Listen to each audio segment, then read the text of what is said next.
let it bang, bang.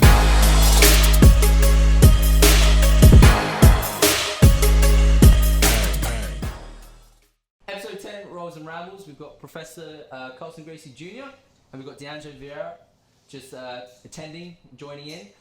Yesterday we did a podcast for an hour and a half, but unfortunately there was audio issues, and so we're redoing it. So we're going to restructure it slightly different. We're doing 20 minutes, 20 questions, quick fire round because we've got training after there. So we want to get it done. I hope you enjoy something slightly different. I'm going to pass over to Junior. I'm going to do the timing, so about 1 minute per answer. I'm going to hand you over to Junior. Are you ready, Professor? Yes, Here born we go. and raised ready. Here we go. Your proudest moment. Go. My proudest moment? Yes. When I won the 1993 state championship as a lightweight and absolute. Good. What has BJJ taught you? Be humble and respect the people. How is BJJ evolving in comparison to the beginning? Well, when the people show up, they don't have idea what they're doing. And after a little bit, they start and they get confused again. And after a while, they get addicted. They cannot stop training. It's a cycle. What is missing in Asia BJJ? What do you think is lacking or not has evolved as the US? Well, I guess because culturally it's a little bit different. I think on the Western side, people more hugs and kisses and more friendly. So I think it's not friendly because people here are friendly too, but they take a little bit longer to actually open their mind. And I think with the mixing, Hong Kong here is a lot of mix, but in different countries, they stay like a Asian style. Yep. So it's kind of difficult because it's too much contact. You know? That's true. Yep. And what would you do differently in your life regarding BJJ? If you had to go back and talk to your younger self, for example, what would you tell to yourself? Always take care of my injuries. Important. Because when you're young, you actually healed fast, but in the longer run, everything hurt. Yeah. So yesterday we briefly spoke about your groin injury. Yes, I hurt my groin and I thought it was good and keep it going, so it's keeping worse and better, but that's the way it is, Next question. What will be the topic of your documentary? The true story about my father, and make sure people know who he was, and clean up all the mess people are talking around. I think one thing in the Gracie family, one person died, the story changed. So, and then my father history, because he started going his own way, he has issues with his students. So they tell about their side, and my daddy never have a chance to tell about his side. Yep. So I think we clarify so many things. Yeah, a lot of misconceptions. Yes, everybody try to protect their own. Yeah, you need to check out the documentary when it gets released. Mm-hmm. What was the vibe when the statue got inaugurated? So you went back for the statue. We know we talked about this yesterday, but can you describe the feeling of that moment of seeing the statue being inaugurated? Well, it's justice made. Like my daddy really deserved that, because so many people actually getting statue they don't really deserve it.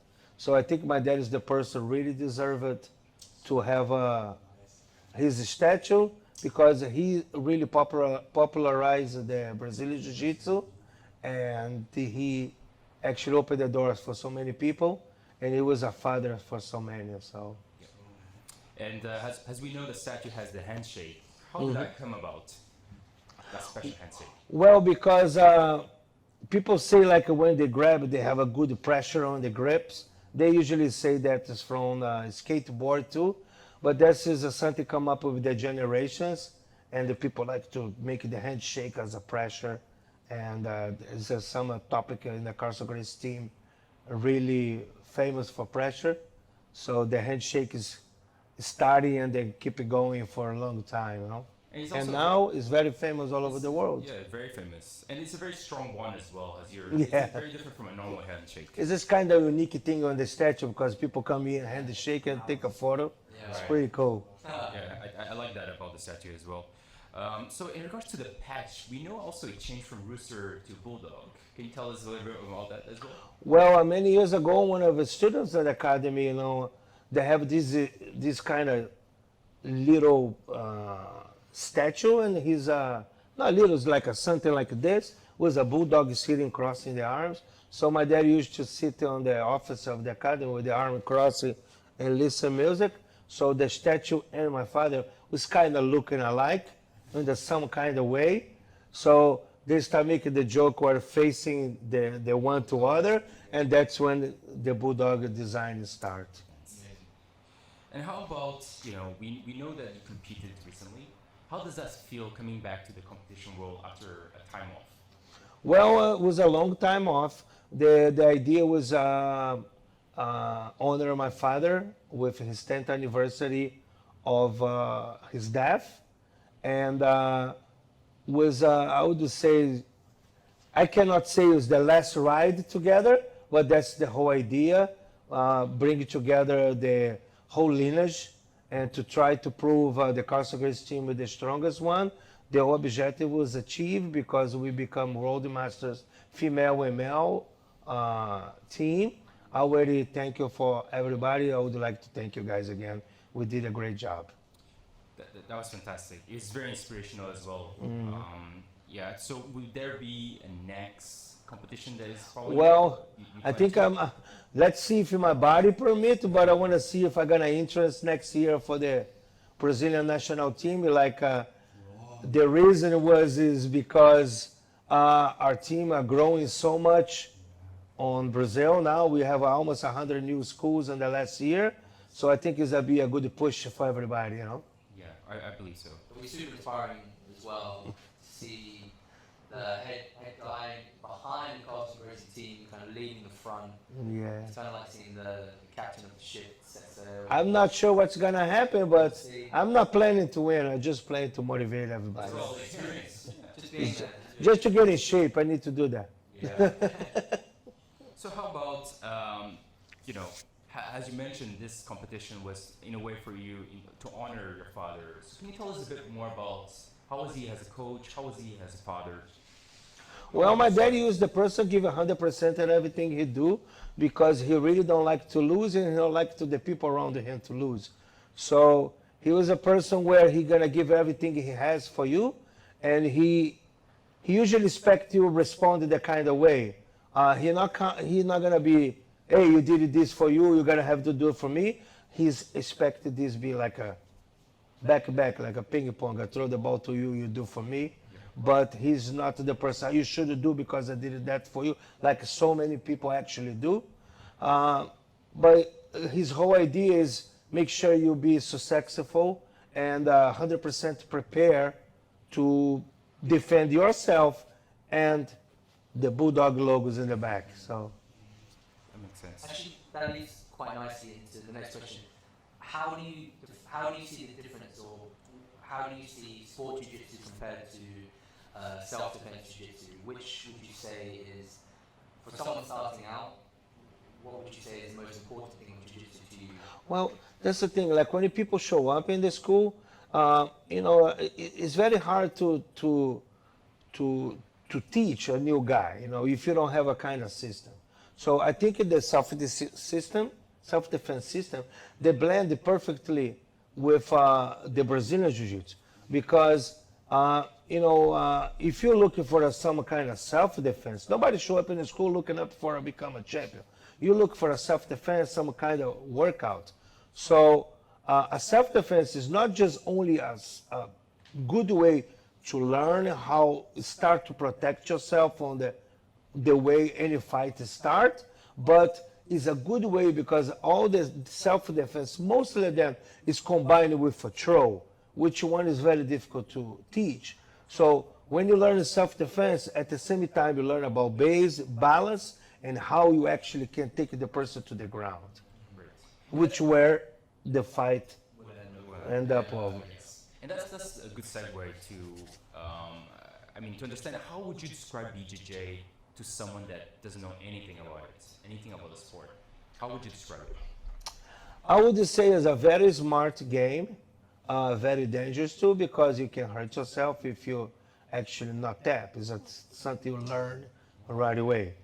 But it is a complete and total self-defense. It is Brazilian Jiu-Jitsu. Many people think Jiu-Jitsu sport, but it's a combat, and it's turned to sport. So it's a complete self-defense sport and way of life, and the Jiu-Jitsu lifestyle.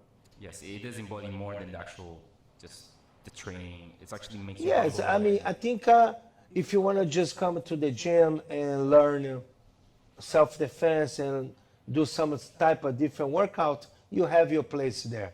If you're looking up to become a competitor, you have your place there. If you want to learn Brazilian Jiu-Jitsu to become a mixed martial arts fighter, you have your place there too. And it also helps with the people's self-confidence as well. Yeah, right? because so many people are so scared nowadays. We don't hear about because people don't comment, but the word is very dangerous. I think you should be prepared for any kind of situation happen in your life. You should not after happen prepare yourself. Yeah. So I think every single person should at least get in contact with some kind of self-defense. You definitely walk taller, Yeah. feel more confident. Yeah, more you confident. actually stare at people in the eye when the situation happens. I think Casey can tell the difference before I started BJJ and Yeah. as I Yeah. started. One thing that people don't know, they smell when you're weak. Yeah. They can look in your eye and they know you're weak. Yeah. And there's so many bully people out there, Yeah, to be able to actually stand up and look. It's funny thing in life, even to actually go in the interview for job or, to go in a bar, to go anywhere. Yeah. People very shy and scared. It's just stature. You just see- People get scared for their reaction. They don't know what's gonna happen. That's true. Yeah.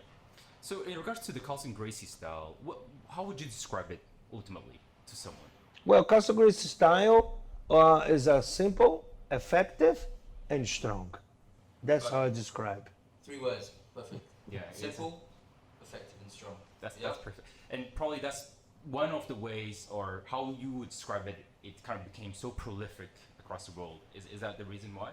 Because of these 3 perfect. Well, it's because, my father, for his tremendous and enormous experience of MMA, so he was able to manage a way where he teach and the guy can become effective in any kind of situation, regardless what kind of style he's fighting, he could use that style, because my father fought for almost 20 years, defending the name of the family, and he fought with people with different class weights, different shapes, and different times. Like, right now they go fight UFC, or it's like 5 rounds, 5 minutes. My dad already fought 2 hours, no stop. Yeah, you mentioned that yesterday. Who was the guy who... He fought Ivan Gomez for 1 hour. He fought Passarito for 2.5 hours. And a lot of these fights, in the other fights he did, some of them is even the cement ground. So Wow, cement ground. yeah, And they and became and good friends after that? yeah, with Ivan Gomez they have to become friends because the only way one beat the other if one kill the other. So they decide to unite the skills and the training, and my daddy helped him a lot. He became very famous in Japan because he went there and challenged everybody and beat everybody. Was this the hour fight long? Was it jiu-jitsu or fist? MMA. Oh, fist. Okay. Real fight. Real fight. Wow. Okay. That's That's tough. That is really tough. 1 hour cement Yeah. as well. So, how would you describe your inspiration for your BJJ? I mean, obviously your father, great part of it. Any other influential aspect to your style, as well as what inspired your father as well? From your I would point just of say I haven't been in school very well. Like, we always in the team, the lead, with the alpha team always, and everybody else always try chasing us.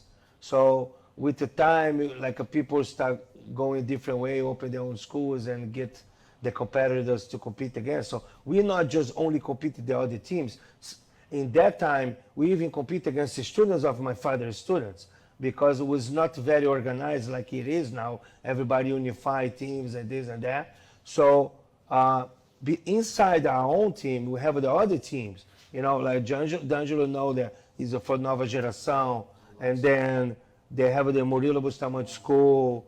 They have Cresio Souza. These guys, all top shelf competitors from Carlson Gracie, they have their own teams. And if they follow the same lineage of training, so that means the team is very strong too. So that means we not only compete against other teams. That's why we start slowly losing the top. It was not just because the other teams. It's just because we're not unified. And you also mentioned back in the day, you could only have only two competitors, yes. Per belt. Yeah, so we have a very strong team in their house, and from their house, these guys start opening their own team, and they have the strong team. So many times, even like for teams, like they have a good position on the national championship, but if you put all together like I did in 2016, and then we destroy everybody. So that's something people never thought about. I checked BJJ Heroes, where they have a little profile about yourself, and it says that you used to play a lot of lasso and open guard. Would you say that was true back in the day? Is that I like a lot lasso. I like a lot close guard, but you know I did wrestling and judo. I prefer take and smash, take it down and smash. Yeah. But you know you got to survive, because to be complete you should have everything. You cannot be just one type of fighter. Yeah, for sure. Next question. Got 5 minutes. Junior. Okay. Let's wrap this up. So the last couple questions is, for example, regarding as a teacher when you were 13 years old, as we know, any funny story that you encountered? I mean, teaching at this young age, we expect that there might be some funny stories. You know, like being son of Carlson Gracie, my daddy always liked to challenge people in certain different ways. So people usually show up in the school. My dad, oh, go fight the little kid there. So I have to fight then. And when I was growing, my daddy liked to train for real. So he gets kids on the street and put the gloves and say, beat those kids there. The mama boys there, go there, beat them. So we have to actually do the real fight, block and take it down, control. So many of us get so many punches in the face. And with that, my daddy see talents and kids coming from outside, and then he trained them, and they become champions and become teachers and very successful in jiu-jitsu too. Back in the day, you could do that. Yeah, not anymore. No more. We get lawsuit. No more. So, lastly, from your point of view, how many Carlson Gracie gyms are around the world? I would say we have almost 100 new ones in Brazil. I would say, I don't know. I never count because I feel like a jinx, but anywhere from 150 for 200 maybe, all over the world. Yeah. And how does that make you feel? I mean, looking back at this legacy, right? As this family grows and grows continuously. I think like right now we start becoming stronger than we ever been for the last 20 years. I think it's all because of lack of organization. And I think now finally got together with the people who really want to push this forward. And I think now we're in the right way, And I guess tag with good people are really true heart, and they really want to honor the Bulldog and the legacy of Carlson Gracie. I think with time we not sure if you reach the top, but we aim it to that direction. Yeah. Perfect. Junior, thank you so much for redoing this podcast with us. Appreciate it. Junior will be in Beijing. He'll be in Shanghai. So if you're in that area, please go and check out the seminar. Stop by to check it out, and we're gonna be getting a good training and good fun. Not only is he an amazing professor and teacher, but he's such a good laugh having him around. Always up for a good time. For you guys never see, see here, that's the new t-shirt. look, the rooster. Be careful, you touch, he jump on you. And then Angelo. Carlson Gracie T-shirt as well. Yeah, that was This one's really nice actually. nice one. I like it. Sexy man. Que homem. Que homem. All right, guys, good to see you. Thank you very much. Be around, be around. We like your stuff. Thank you. Us.